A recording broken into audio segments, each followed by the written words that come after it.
3 साल से जारी रूस यूक्रेन युद्ध के बीच अब यूक्रेन ने रूस के 4 एयरबेस पर अब तक का सबसे बड़ा हमला किया है। दावा है कि यूक्रेन ने ड्रोन अटैक के जरिए करीब 40 रूसी बॉम्बर्स को निशाना बनाया। रविवार को यूक्रेन की तरफ से हुए इस हमले में रूस को बहुत भारी नुकसान पहुंचा है। अब आपको बताते हैं कि यूक्रेन ने इस हमले को कैसे अंजाम दिया और कब से इसकी तैयारी चल रही थी। दरअसल यूक्रेन ने बड़ी ही चालाकी से रूस के एयरबेस पर हमला बोला है और बम बरसाने वाले विमानों को तबाह कर दिया।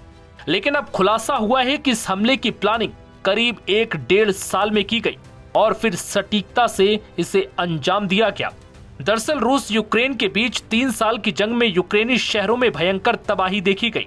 रूसी सेना ने यूक्रेन के अंदर घुसकर अंधाधुंध बम बरसाए, लेकिन यूक्रेन की तरफ से रविवार को किया गया हमला पुतिन प्रशासन के लिए बड़ा नुकसानदेह साबित हुआ।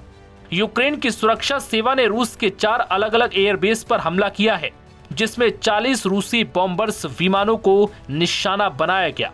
यूक्रेन की मीडिया संस्थानों में एक द कीव इंडिपेंडेंट ने सुरक्षा सेवा के सूत्रों के हवाले से ये जानकारी दी। रिपोर्ट के मुताबिक इस ऑपरेशन का नाम वेब रखा गया था। इस योजना को बनाने में 1.5 साल का समय लगा। इस ऑपरेशन को अंजाम देने के लिए यूक्रेन ने फर्स्ट पर्सन व्यू ड्रोन का इस्तेमाल किया, जिन्हें ट्रकों में बने लकड़ी के मोबाइल कैबिन में छिपाकर रूस के अंदर भेजा गया।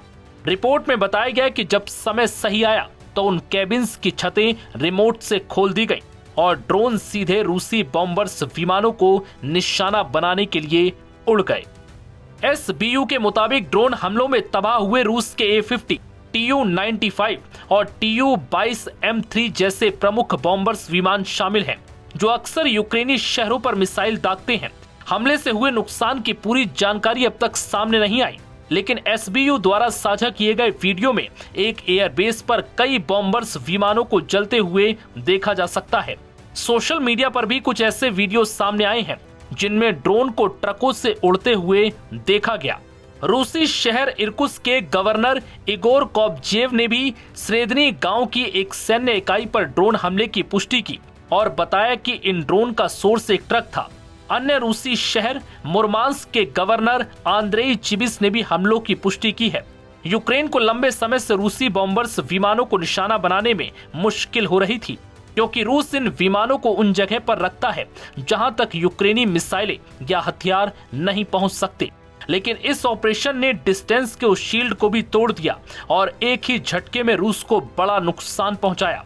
ये यूक्रेनी हमला कम लागत में बड़ा असर डालने वाला भी माना जा रहा है।